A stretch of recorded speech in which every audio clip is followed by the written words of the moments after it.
In this video, I'll show you how to create the expand reveal and collapse reveal text effects in DaVinci Resolve, using tracking to adjust the spacing between letters and the opacity in the Follower Modifier to make the text appear.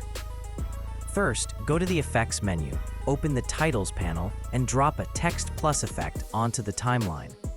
Then hit Ctrl-D to change its duration from 5 seconds to 7.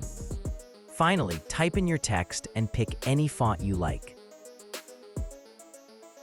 Make sure the playhead is at the beginning of the clip. In the Inspector panel, create a keyframe for the tracking and set its value to 0.45. Then, press Shift, left arrow 4 times to jump the playhead to 4 seconds. And set tracking to 1 there. This creates an animation effect where the text transitions from a compressed state to an expanded one. Right-click on the text box and choose Follower. Then click this icon to switch to the Fusion page. In the Inspector, double-click Follower 1, set the order to random but 1 by 1, and set the delay to 3. Go to the Shading tab and make sure the playhead is at frame 0, right at the start of the clip. Add a keyframe for opacity there and set it to 0.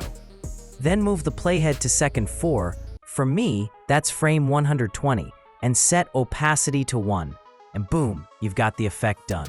Click on Spline, then turn on Style Text and Opacity at the bottom.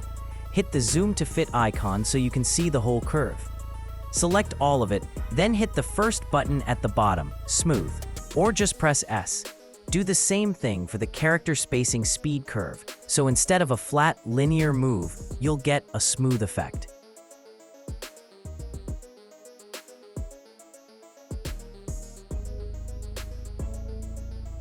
For the second effect, make sure your playhead is at the start of the clip.